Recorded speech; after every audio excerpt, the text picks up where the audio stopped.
వాక్యాన్ని వినడానికి సంసిద్ధులమవుదాం. ప్రార్థన చేసుకుందాం. అన్నగారు ప్రార్థన చేస్తాం. తలలో ఉంచినట్లయితే ప్రార్థన చేసుకుందాం. మహాగణుడా, మహోన్నతుడా, పరిశుద్ధుడా, నీ దయగల పాదాలకు వందనాలు స్తోత్రాలు చెల్లిస్తున్నాం నాయనా.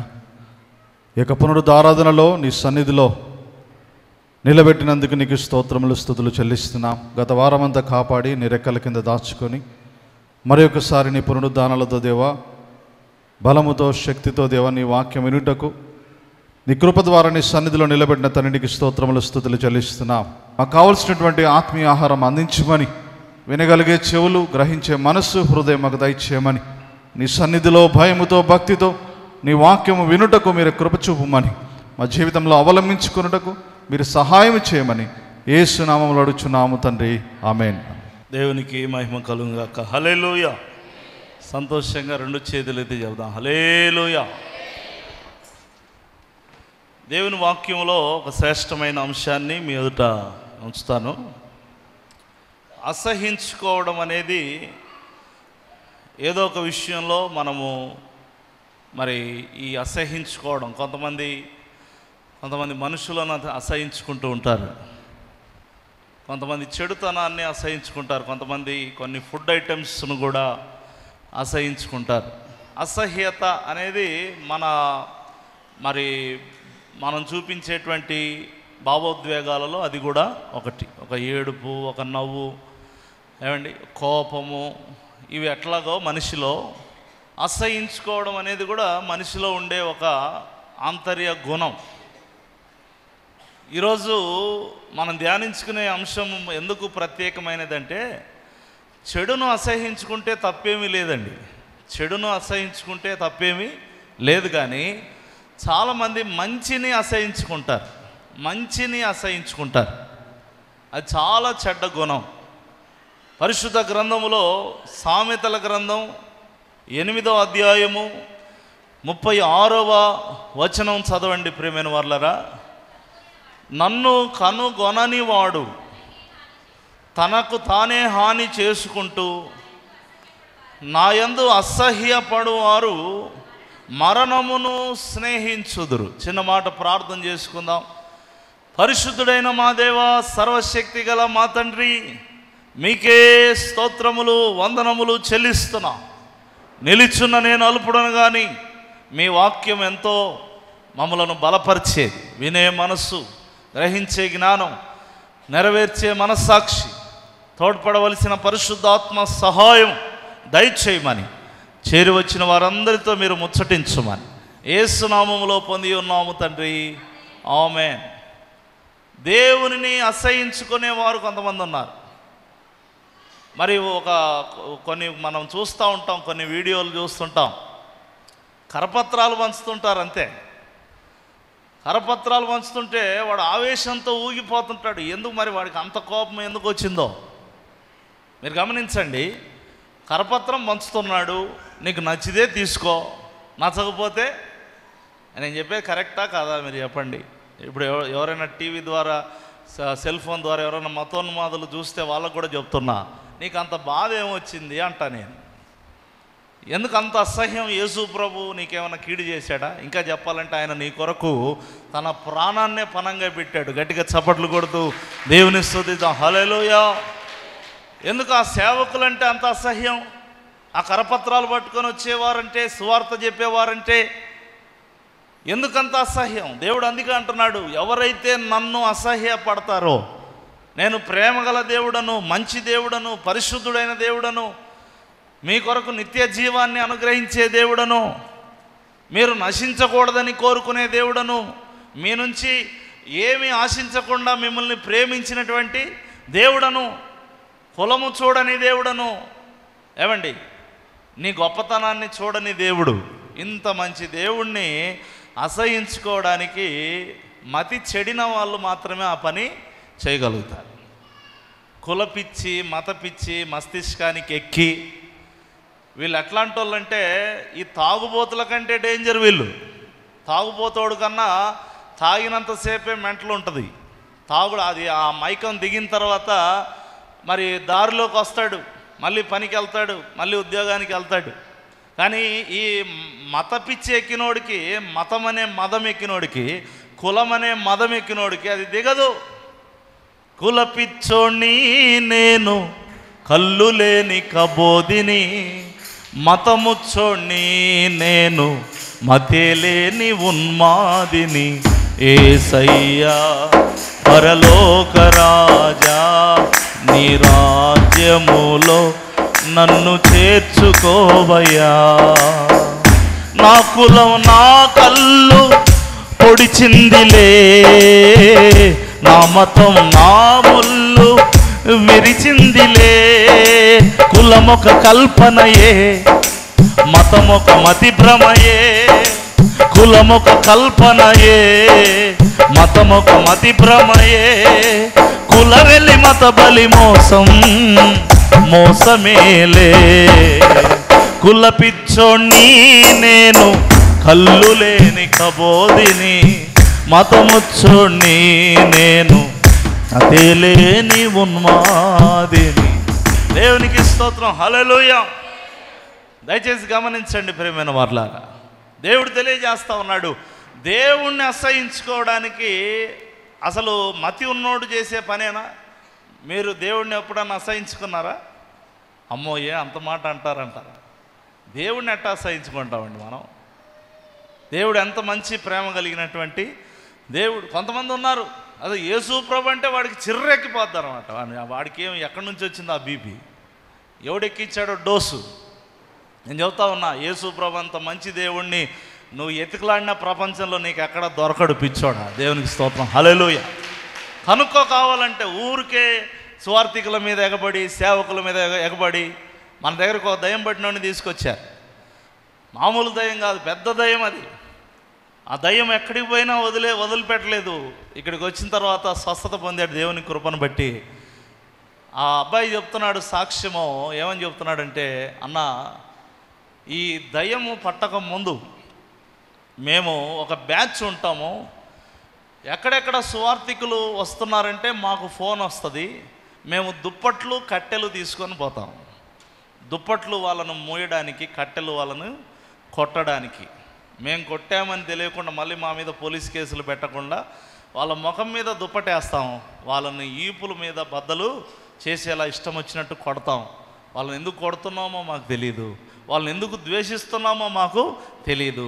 వాళ్ళు మా కుటుంబానికి ఏ కీడు చేయలేదు, మాకు ఏనాడు ఏ హాని చేయలేదు, కానీ మమ్మల్ని కొంతమంది ఎగేసి వాళ్ళ మీదకి పంపించేవాళ్ళు అని ఆ అబ్బాయి చెప్తున్నాడు. ఈనాడు నేను తెలియజేస్తున్నా ప్రియమైన వర్లరా, దేవుణ్ణి అసహించుకోవడానికి బుద్ధి లేని వ్యవహారాలు ఈరోజు నీ మనసులో కనుక ఉంటే వెంటనే తొలగించుకో. ప్రేమగల దేవుణ్ణి మనం ఎప్పుడు కూడా మరి తోలనాడకూడదు, తృణీకరించకూడదు, అసహించుకోకూడదు. దేవునితో మనం ఎప్పుడు వాద్యము పెట్టుకోకూడదు అని ప్రభు పేరట నేను తెలియజేస్తా ఉన్నాను. దేవునికి స్తోత్రం కలుగును గాక, హల్లెలూయా. నేను అందుకే ఈరోజు అంశం ముందే చెప్పాను, మంచిని అసహించుకోవడం, మంచిని అసహించుకోవడం, చెడుతనాన్ని అసహించుకోండి.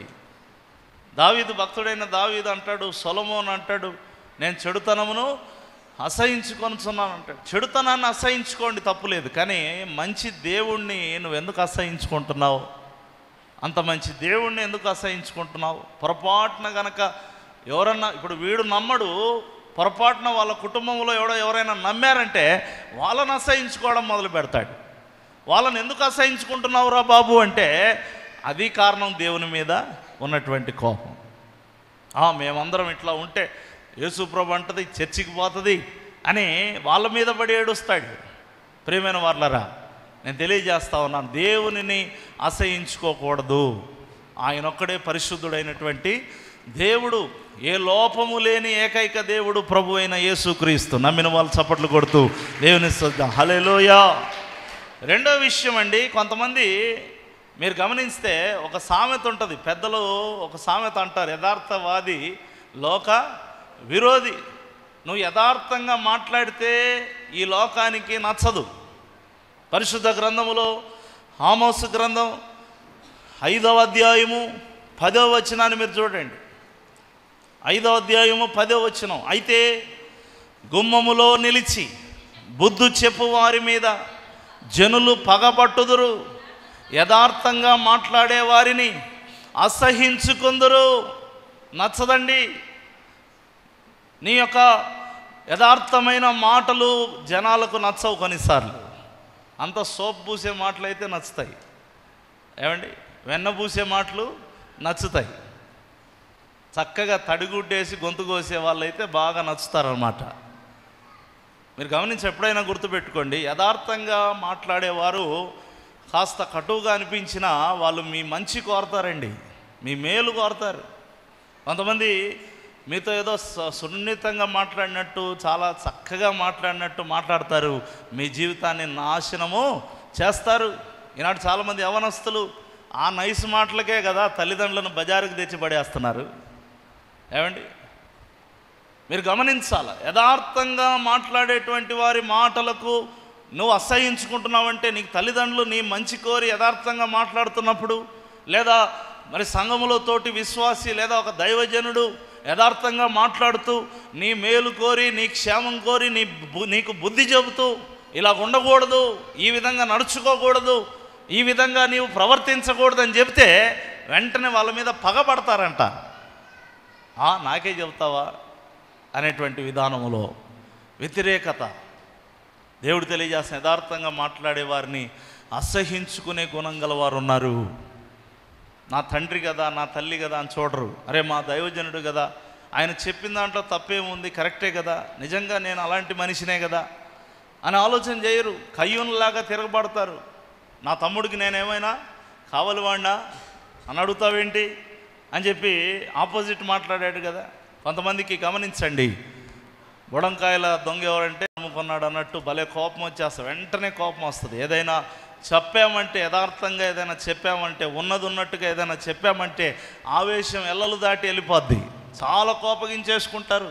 పరిస్థితిని చక్కబెట్టుకోవాలని చూసుకోరు. ఇంకా రాద్దంతాన్ని సృష్టించి ఇంకా నాశనం వైపు దారులు తీస్తారు. ఈరోజు నేను తెలియజేస్తా ఉన్నా దేవుని వాక్యం ద్వారా, యథార్థంగా మాట్లాడే వాళ్ళని ఎప్పుడు అసహించుకోవద్దండి.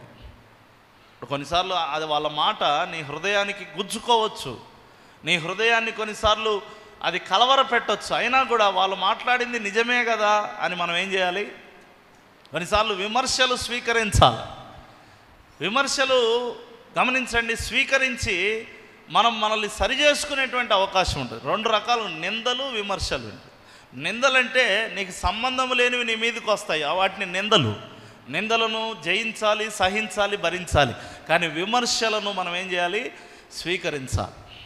మీరు గమనించండి ప్రియమైన వాళ్ళారా, నేను షార్ట్ మెసేజ్ పెడతా ఉన్నాను కదా, 1 minute మెసేజ్ పెడతా ఉంటే ఒక వాట్సాప్ గ్రూప్లో ఒక అతను అన్నాడు, ఏ రెఫరెన్స్ ఏదయ్యా అన్నాడు.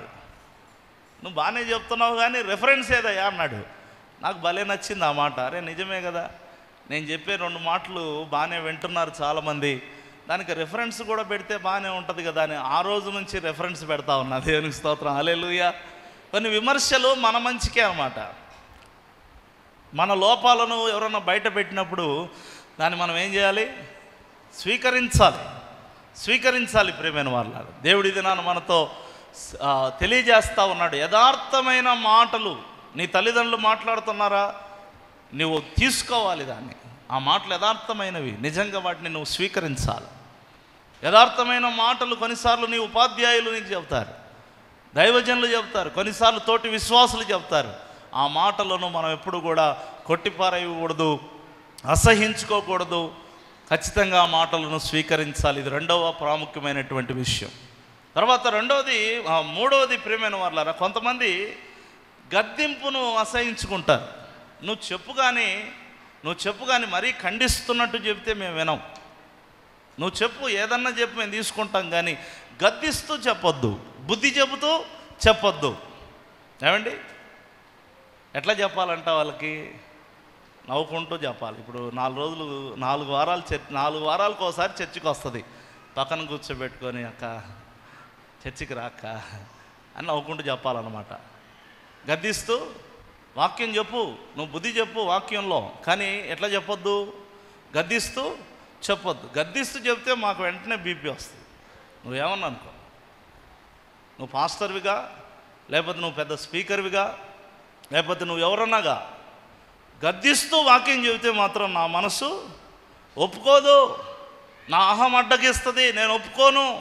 ఎంతవరకున్నా నువ్వు బుద్ధి చెప్పినా నవ్వుతూ చెప్తేనే నేను తీసుకుంటానంటే కుదరదు. దేవుడు అన్నాడు, ఖండించుము, గద్దించుము, బుద్ధి చెప్పుము. దైవజనునికి ఆ హక్కు దేవుడు ఇచ్చిన తర్వాత దాన్ని వద్దనడానికి నీకు హక్కు లేదు. దేవునికి స్తోత్రం, హల్లెలూయా. అలాగని 24 గంటలు ఎప్పుడు మైకు పట్టుకున్నా ఏమండి, ఒక ఆయన ఉంటాడు, నేను చూసా, మొత్తం షర్ట్ అంతా చెమటలతో, ముఖం అంతా చెమటలతో నిండిపోయి ఆ శుభవార్త ఛానల్లో వస్తూ ఉంటాడు ఆయన. నేను పేరు చెప్పి విమర్శించట్లేదు, కానీ మీరు ఎప్పుడన్నా పెట్టుకొని చూడండి, ఆయన తిడతనే ఉంటాడు. ఇక మైకు పట్టుకున్నాడంటే ఇక అయిపోయింది, మొదటి నుంచి ఆఖరి వరకు తిట్టడమే. అది కాదు, గద్దించమన్నాడు కదా అని దేవుడు ఇక పదే పదే గద్దించుకుంటూ తిట్టుకుంటూ వాక్యాలు చెప్పుకుంటూ ఉండడం కూడా సరికాదు. అవసరము కొద్దీ క్షేమాభివృద్ధి కొరకు మనము దీర్ఘశాంతముతో అన్నాడు. అది కూడా దీర్ఘశాంతముతో, టెన్షన్ పడుకుంటా గద్దించమనలా, లేకపోతే ఆవేశపడిపోయి గద్దించమనలా, దీర్ఘశాంతముతో దేవుడు గద్దించమన్నాడు. అలా గద్దించినప్పుడు ఆ గద్దింపును ఏం చేయకూడదు, అసహించుకోకూడదు. దేవునికి స్తోత్రం కలుగునుగాక, హల్లెలూయా. పరిశుద్ధ గ్రంథములో సామెతల గ్రంథం 12వ అధ్యాయం 1వ వచనం, త్వరగా మనం ముగించుకుందాం. 12వ అధ్యాయం 1వ వచనం రాయబడింది, గద్దింపును అసహించుకొనువాడు పశుప్రాయుడు. కొంతమంది తల్లిదండ్రులు గద్దించినా ఒప్పుకోరండి.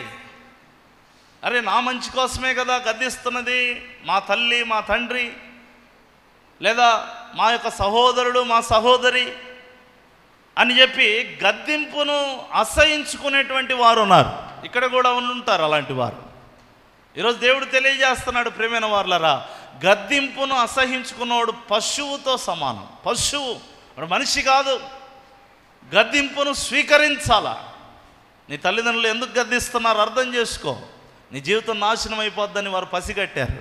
వారికి అర్థమైంది నీ జీవితం మరి దారి తప్పిపోతుందని వారికి తెలిసిపోయింది. కొన్ని సూచనలు కనపడ్డాయి. అంతలేంది గద్దిస్తారా? నిన్ను కడుపున కన్నవారు నిన్ను గద్దించేదాకా వచ్చారంటే ఎందుకు వస్తారు? వారికి ఏమైనా సంతోషమా నిన్ను గద్దించడం? కుటుంబ పరువును వీధిలోకి లాగుతావని వారికి భయం కలిగి ఉన్నారు. కుటుంబంలో జరిగేటువంటి ఆ యొక్క గౌరవప్రదమైన స్థితిని నాశనం చేస్తావేమో అని చెప్పి, ఒక యవనస్తుడుగా యవనస్తురాలుగా నీవు చెడిపోతున్నావని చెప్పి నిన్ను గద్దిస్తున్నారు తప్ప నీ మీద వారికి ఏం పగా ప్రతీకారాలు లేవు. ఇంకా చెప్పాలంటే నువ్వు ఆ తిట్లు దులుపుకొని అట్లా వెళ్ళిపోతావు. ఓ యవనస్తుడా, యవనస్తురాలా, తిట్లు దులుపుకొని అట్లా పక్కకి వెళ్ళిపోతావు. నిన్ను తిట్టినందుకు ఇంట్లో కూర్చొని గంటలు గంటలు ఏడుస్తూ కూర్చుంటారు నీ తల్లిదండ్రులు. ఈరోజు నేను తెలియజేస్తున్నా, నీ జీవితాన్ని ఆ గద్దింపు స్వీకరించే వ్యక్తిగా, గద్దింపును మరి తీసుకునేటువంటి వ్యక్తిగా, అసలు ఎందుకు నన్ను గద్దిస్తున్నారు, ఇందులో ఒకవేళ న్యాయం ఉందా? ఆ గద్దింపులో ఒకవేళ న్యాయం ఉంటే కనుక నేను సరి చేసుకోగలనా లేదా అని పరిశీలన చేసుకొని వెంటనే మన జీవితాలను చక్కబెట్టుకుందుముగాక. గట్టిగా చప్పట్లు కొడుతూ దేవుని స్తుతిద్దాం, హల్లెలూయా. కాబట్టి నేను మూడవదిగా తెలియజేశాను, గద్దింపును అసహించుకోకూడదు, యథార్థమైన మాటలను అసహించుకోకూడదు. మొదటిది, నీ దేవునిని నువ్వు అసహించుకోకూడదు. నాలుగవ మాట నేను తెలియజేస్తున్నా, కొంతమంది జ్ఞానమును అసహించుకుంటారు. ఇది ఎక్కడ విచిత్రం అండి? జ్ఞానమును అసహించుకుంటారు. బుక్ తెరచడం అంటే ఇష్టం లేదు వాళ్ళకి. అది బైబిల్ బుక్ కానీ టెక్స్ట్ బుక్ కానీ. జ్ఞానం అంటే పడదు వీళ్ళకి. అదే కూర్చోబెట్టి అరే సెల్ ఫోన్లో చూడరా అంటే గంటలు గంటలు దాన్ని ఇటు తిప్పు అటు తిప్పు, ఇటు తిప్పు అటు తిప్పు. వాడికి జ్ఞానం మాత్రం వద్దు, అన్నీ కావాలా. ఫ్రెండ్స్ కావాలా, ఏమండి, తినడాలు కావాలా, తిరగడాలు కావాలా, వ్యర్థమైన ముచ్చట్లు కావాలా, పనికి మాలిన చేష్టలన్నీ కావాలా. కానీ ఏమొద్దు? చదువు వద్దు. జ్ఞానాన్ని అసహించుకుంటున్నారా? వాక్యం విషయంలో కూడానండి, పై మాటలు చెప్తే నోరంతా తెరుచుకొని నువ్వు చెప్పు మేము వింటాం, నువ్వు చెప్పు మేము వింటాం. పై మాటలు చెప్తే, బాగా సరదాగా ఉండే మాటలు కూర్చోబెట్టి చెప్పామనుకో, ఏమండి, హాయిగా కూర్చొని వింటారు. కొంచెం లోతుకి వెళ్ళిపోయి బైబిల్లో ఉన్నటువంటి కొంచెం లోతైన సత్యాలు బయటికి తీస్తున్నామంటే ఇక వెంటనే అమ్మో ఇది అస్సలు నాకు నచ్చని అంశం అని చెప్పి వెంటనే ఈపాటికే మైండ్ పక్కకు పోయి ఉంటుంది. ఇక స్టార్టింగ్లోనే సిగ్నల్ అందుతుంది వాళ్ళకి, ఇదేదో నీకు సంబంధించిన వర్తమానం కాదు ఈరోజు, నువ్వు చెవు పెట్టమాకంటాడు సాతానుడు. నేను ఎందుకు తెలియజేస్తున్నా, జ్ఞానమును నువ్వు సంపాదించుకో. దేవుడు అంటాడు, వెండి నమ్మి బంగారము నమ్మి నువ్వు జ్ఞానమును సంపాదించుకో. జ్ఞానం అనేది ఇంత ఉచితంగా దేవుడు నీకు ఇస్తుంటే ఆ జ్ఞానాన్ని నువ్వు వినాలి. వాక్యంలో మీరు చదవండి, సామెతల గ్రంథం 1వ అధ్యాయము 29వ వచనాన్ని మనం చూసినట్లయితే, జ్ఞానము వారికి అసహ్యమాయను. ఏమండి, జ్ఞానాన్ని అసహించుకుంటారు ఎవరన్నా? జ్ఞానమే కదా నిన్ను కాపాడేది, అవునా కాదా?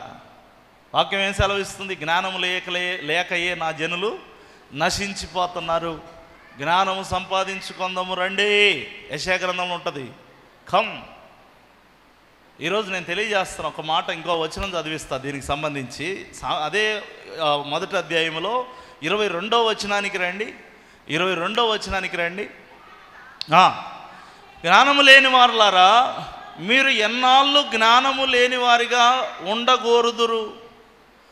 చదవండి, మీరు ఎన్నాళ్ళు జ్ఞానమును అసహించుకొందురని ఉంటుంది అక్కడ కింద, ఉందా? మీరు ఎన్నాళ్ళు జ్ఞానమును ఏం చేస్తారు? మీరు అసహించుకుంటారు. ఇటు వర్తమానికులైనా పిట్టకథలు చెప్పి ముగిస్తే హ్యాపీ, అటు లోకములో అయినా ముసలమ్మ ముచ్చట్లు చెప్తే హ్యాపీ.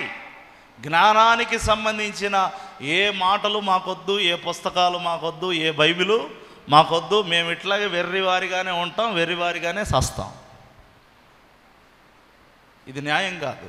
దేవుడు తెలియజేస్తా, కొంచెం కొంచెం కన్నా జ్ఞానం సంపాదించుకో. నీకు కష్టమైపోతుందంటే కొంచెం కొంచెం అన్న, ఒక్కొక్క అడుగన్నా ముందుకు వెయ్యి. జ్ఞానం లేకుండా ఉంటే దేవుడు బాధపడతాడండి. ఎందుకంటే అనంత జ్ఞాని ఆయన, అనంత జ్ఞాని కదా. మీరు గమనించండి, దేవుడు తెలియజేస్తూ ఉన్నాడు. ఆయన మనతో స్నేహం చేస్తున్నప్పుడు ఆయన జ్ఞానాన్ని మనం ఆపాదించుకోవాలి. ఖచ్చితంగా మనం కూడా దాన్ని ఉనికి పుచ్చుకోవాలని ప్రభు పేరట నేను తెలియజేస్తున్నాను. గట్టిగా చప్పట్లు కొడుతూ దేవుని స్తుతిద్దాం. హల్లెలూయా. అనంత జ్ఞాని నీకు, అల్పుడను నాకు సహవాసమా. అనంత జ్ఞాని నీకు, అల్పుడను నాకు సహవాసమా. మహిమాన్విత నీకు, మట్టినైన నాకు స్నేహమా. కృపా ఇది నీ కృపా, కృపా ఇది నీ కృపా. అనంత జ్ఞాని నీకు, అల్పుడను నాకు సహవాసమా. దేవునికి స్తోత్రం. హల్లెలూయా. ఎన్ని అయ్యాయి ఇప్పటికి? 4. ఓకే, చెప్తారా? మొదటిది ఏంటి? దేవుణ్ణి అసహించుకునేవారు. రెండవది యథార్థమైన మాటలను అసహించుకునేవారు. మూడవది ఎవరైనా గద్దిస్తే వెంటనే వారి మీద పగబెట్టేసుకొని వారిని అసహించుకునేవారు. నాలుగవది జ్ఞానమును అసహించుకునేవారు. ఐదవది దిద్దుబాటును అసహించుకునేవారు. దిద్దుబాటు అంటే మారడం అంటే వాళ్ళకి ఇష్టం లేదండి. వాళ్ళు ఎన్నైనా వింటారు, ఏమైనా వినడానికి వాళ్ళు రెడీ. కానీ వాక్యం సెలవిస్తుంది, దిద్దుబాటు నీకు అసహ్యం కదా అన్నాడు దేవుడు. అంటే మారాలని నీకు లేదు కదా. తగ్గింపు గురించి 2 గంటలు మెసేజ్ చెప్పు, కూర్చొని బాగానే వింటారు, హల్లెలూయా స్తోత్రం అంటారు, పక్కకు పోయి మళ్ళీ ఎగురులాడతారు. తగ్గింపు. విధేయత గురించి చెప్పు, దేని గురించి అయినా వినేటప్పుడు బాగానే ఉంటుంది. ప్రియమైన వారలారా, దిద్దుబాటు. మనస్సాక్షి పనిచేయకపోతే, మనస్సాక్షికి వాత వేయబడితే చెప్పిన బోధ నీవు వ్యర్థం చేసుకున్నటువంటి వ్యక్తి బండ మీద విత్తనము చల్లినట్టుగా ఉంటుంది. బండ లాంటి మొండి హృదయముగా ఉండి దిద్దుబాటు చేసుకోకుండా, సరి చేసుకోకుండా, మార్పు చెందకుండా, దేవుని యందు భయభక్తులు కలిగిన జీవితాన్ని సాధించుకోకుండా నీవు ఉన్న స్థితిలోనే ఉండిపోతే విని ఏమి ప్రయోజనం? మీరు వినువారు మాత్రం ఉందురు అనే మాట నీ జీవితంలో ముమ్మాటికి సెలవు నెరవేరుతూ ఉందని నేను తెలియజేస్తున్నాను. పరిశుద్ధ గ్రంథములో కీర్తనలు 50వ కీర్తన 17వ వచనాన్ని మీరు చూడండి ప్రియమైన వారలారా. 5వ మాట నేను త్వరగా ముగిస్తాను. దిద్దుబాటు నీకు అసహ్యము కదా, నీవు నా మాటలు వెనక్కి దోసేస్తావు, అసలు నా మాటలు వెనక్కి పడేస్తావు.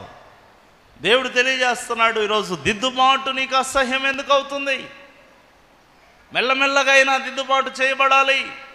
ఒకేసారి నువ్వు మారలేకపోవచ్చు, మెల్లమెల్లగా అయినా నువ్వు మారాలనే ఆశ నీకు ఉండాలి. దయచేసి గమనించండి ప్రియమైన వాళ్ళారా, దేవుడు తెలియజేస్తా ఉన్నాడు, దిద్దుబాటు అనేది నువ్వు మొదలు పెడితే ఆటోమేటిక్గా నువ్వు నేర్చుకోగలుగుతావు. నేను హైదరాబాద్లో ఉన్నప్పుడు ఒక పాస్టర్ గారిని అడిగాను.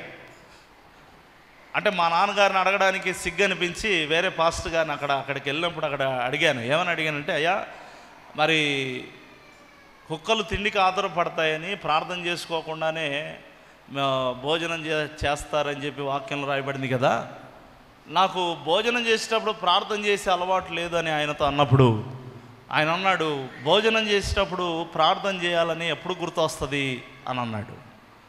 అంటే కొన్నిసార్లు చేయి గడిగేటప్పుడు గుర్తొస్తుంది, కొన్నిసార్లు ఒక 10 ముద్దలు తినిన తర్వాత గుర్తొస్తుంది అని నేను అన్నప్పుడు ఆ పాస్టర్ గారు ఒక చక్కని సలహా ఇచ్చాడు. 10 ముద్దలు తినిన తర్వాత అప్పుడు చేయి ప్రార్థన అన్నాడు.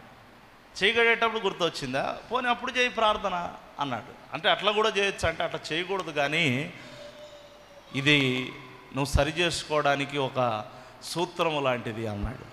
నేను అలాగే మొదలుపెట్టిన తర్వాత చాలా తక్కువ రోజులకే, కొన్ని రోజులకే అసలు ప్లేట్లోనికి చెయ్యి వెళ్ళాలంటే కళ్ళు ఆటోమేటిక్గా మూసుకొని పోతాయి. గట్టిగా చప్పట్లు కొడుతూ దేవుని స్తుతి హల్లెలూయా. నేను మీకు అర్థం కావడానికి ఒక చిన్న ఉదాహరణ చెప్పాను. ప్రతి విషయంలో కూడా అంతేనండి.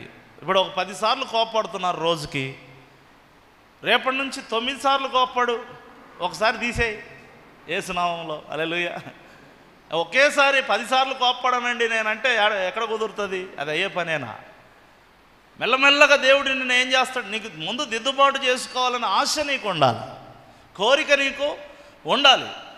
అప్పుడు తప్పకుండా దేవుడు నీ చర్యను ఆయన పరిశుద్ధాత్మ సహాయం ద్వారా సఫలీకృతపరిచి నిన్ను పరిశుద్ధతలోనికి, పవిత్రతలోనికి, దిద్దుబాటు స్వభావంలోనికి నిన్ను తప్పకుండా నడిపించడానికి ఆయన నీకు సంపూర్ణ చేయూతనిస్తాడు.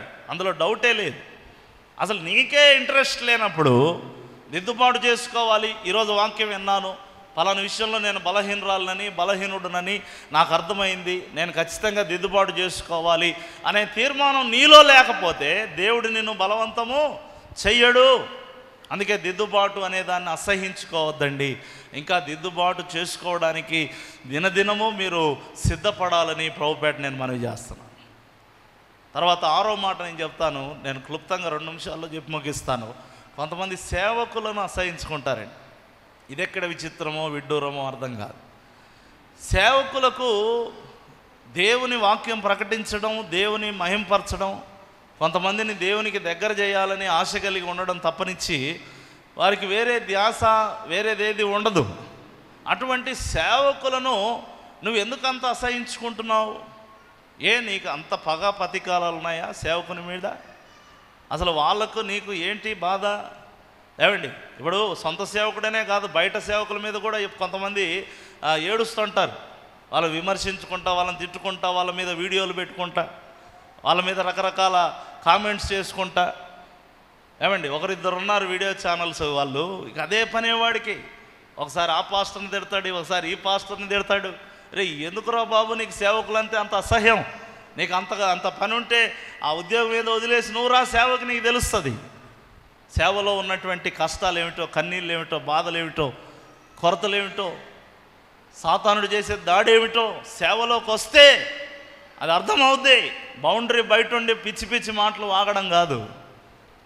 మీరు ఆలోచన చేయండి, నేను చెప్తున్నా. ఎందుకంటే కొన్ని ఓపెన్గా చెప్పకపోతే మైండ్కి ఎక్కదు. ఇక్కడున్న 4 గోడల మధ్య ఉన్న వారి మధ్య కోసమే కాదు నేను చెప్తున్నది, ప్రపంచమంతా ఈ మాటలు చేరును గాక యేసు నామములో. దేవునికి స్తోత్రం హల్లెలూయా. సేవకులను అసహించుకుంటావా? అది ఎంత ఘోరమైన చర్య అంటే దేవుడు అంటాడు, నిన్ను ముట్టినవాడు నా కనుగుడ్డు ముట్టినవాడు. గుర్తుపెట్టుకోండి, ఎవరన్నా ఇక్కడ ఉన్నవాళ్ళు ఏ సేవకుడిని కూడా మీరు ఏం చేయకూడదు, అసహించుకోకూడదు. పరిశుద్ధ గ్రంథంలో మీరు చూసినట్లయితే 79వ కీర్తన 2వ వచనం, వారు నీ సేవకుల కళేబరములను ఆకాశ పక్షులకు ఎరగాను, నీ భక్తుల శవములను భూజంతువులకు ఆహారంగా పారవేసి ఉన్నారు. 4వ వచనం, మా పొరుగు వారికి మేము అసహ్యులమైతిమి. అసహించుకుంటున్నారు సేవకుల్ని. వాళ్ళు బాధపడతారు, కృంగిపోతారు. అరే మేము వాళ్ళ కోసం ప్రార్థన చేస్తుంటే వాళ్ళు మాకు ఇదే మాకు వాళ్ళు చేసేది.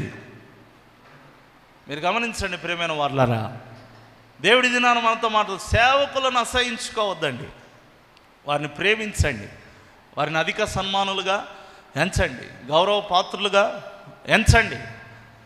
వారు మరి సంతోషంగా ఉంటే మీరు దీవించబడతారు. దేవుడు అందుకే అన్నాడు, అబ్రహాంతో అన్నాడు, నిన్ను ఆశీర్వదించు వారిని నేను ఆశీర్వదిస్తా, నిన్ను శపించు వారిని నేను శపిస్తా, ఇంకా నువ్వు ఫిక్స్ అయిపో అన్నాడు. దేవునికి స్తోత్రం, హల్లెలూయా.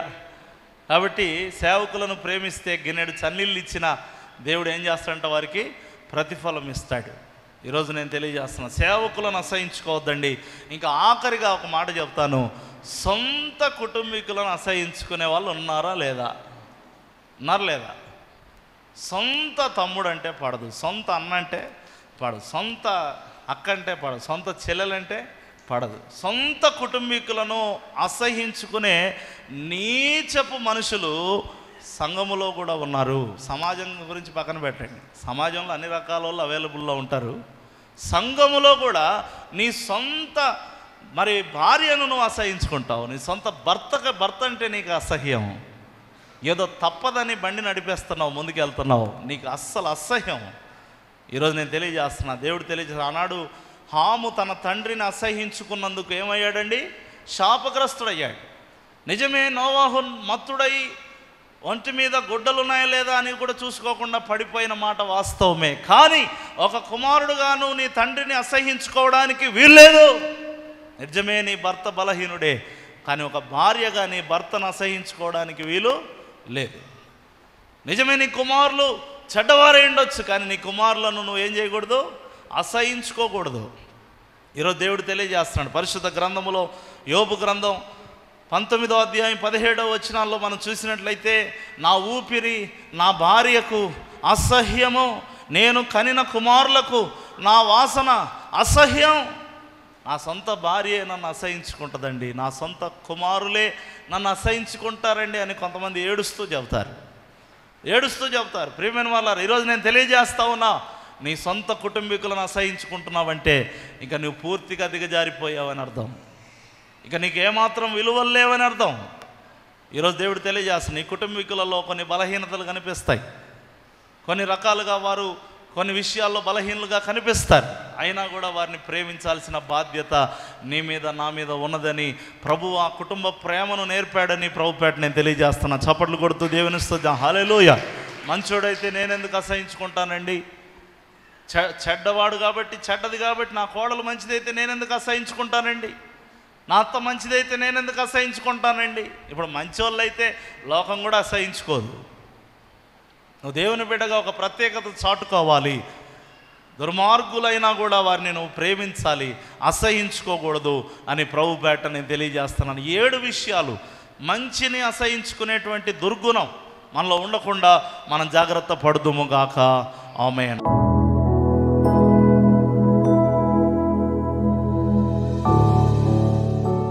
ప్రార్థన చేసుకుందాం. అందరూ కూడా మోకరించినట్లయితే హృదయపూర్వకంగా ప్రార్థన చేసుకుందాం. నువ్వు అసహించుకునేది ఒకవేళ మంచిని అసహించుకుంటున్నావేమో, ఉపదేశమును అసహించుకుంటున్నావేమో, గద్దింపును అసహించుకుంటున్నావేమో, యథార్థమైన మాటలను అసహించుకుంటున్నావేమో, ఒకవేళ దేవుణ్ణి అసహించుకుంటున్నావేమో, ఒకవేళ సేవకుల్ని అసహించుకుంటున్నావేమో. ఈరోజు దేవుడు నీతో మాట్లాడుతున్నాడు, నీ కుటుంబీకులను నువ్వు అసహించుకుంటున్నావేమో. అది మంచి గుణం కాదమ్మా, వద్దు. చెడుతనాన్ని తప్ప నువ్వు ఇంకా దేన్ని అసహించుకోవడానికి వీల్లేదు. దుష్టత్వమును తప్ప నువ్వు దేన్ని అసహించుకోవడానికి వీల్లేదు. ఈరోజు దేవుడు నీతో సూటిగా స్పష్టంగా మాట్లాడుతూ ఉన్నాడు. దేనిని అసహించుకోకూడదో నువ్వు దాన్ని అసహించుకుంటున్నావు. ఒకసారి ఆలోచన చేయి, తీర్మానం తీసుకో. దిద్దుబాటు అనేది నీకు అసహ్యంగా ఉందా? దిద్దుబాటు చేసుకోవాలి. దినదినము నేను మార్పు చెందాలి, దినదినము నేను అభివృద్ధి చెందాలి. అయ్యో నేను ఇలాగే ఉండిపోకూడదని దిద్దుబాటు కలిగే స్వభావం నీకు ఉండాలి. కానీ నేను ఇట్లాగే ఉంటా, నువ్వేమైనా చేసుకో, నువ్వేమైనా చెప్పుకో అనే మొండితనంలో నువ్వు ఉంటే, దిద్దుబాటు నీకు అసహ్యమైతే ఇంకా నిన్నెవడూ బాగు చేయలేడు. ఈ యొక్క వాక్యముని హృదయంలో ఫలించాలి. తండ్రి, ఇక్కడ చేరిన ప్రతి ఒక్కరిని మీరు బలపరచండి.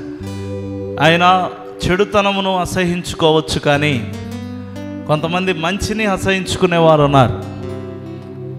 దేవునినే అసహించుకునేవారు, సేవకులను అసహించుకునేవారు, సొంత కుటుంబీకులను అసహించుకునేవారు, ఎవరైనా మంచి కోసం గద్దిస్తే గద్దింపును అసహించుకునేవారు, ఎవరైనా యథార్థంగా మాట్లాడితే ఆ మాటలను అసహించుకునేవారు, దిద్దుబాటు చేసుకోకుండా దిద్దుబాటును అసహించుకునేవారు. ఈ విధంగా 7 విషయాలు మాతో సూటిగా మాట్లాడినందుకు స్తోత్రాలు. మమ్మల్ని సరిచేయండి, బలపరచండి, కృప చూపించండి. ఆయన ఇక్కడ ఉన్న మేమంతా కూడా ఒకప్పుడు మంచితనాన్ని అసహించుకున్న వారమే, కానీ ఇప్పుడు మమ్మల్ని మీరు బలపరుస్తూ వస్తున్నారు. ఇక్కడ చేరిన వారు తిరిగి వెళ్తుండగా వారమంతా నీ కాపుదల, భద్రత, కృపాక్షేమములతో ముందుకు నడిపించమని ప్రార్థన చేస్తూ నీ దయగల హస్తానికి సంఘాన్ని అప్పగిస్తూ అడిగినవన్నీ యేసయ్య కృపలో పొంది ఉన్నాము తండ్రి. ఆమేన్. తండ్రి, కుమార, పరిశుద్ధాత్మ త్రియేక దేవుని దీవెన, సహవాసము, సన్నిధి, సకల ఆశీర్వాదాలు సదాకాలం మనందరికీ తోడయుండి నడిపించునుగాక. ఆమేన్, ఆమేన్.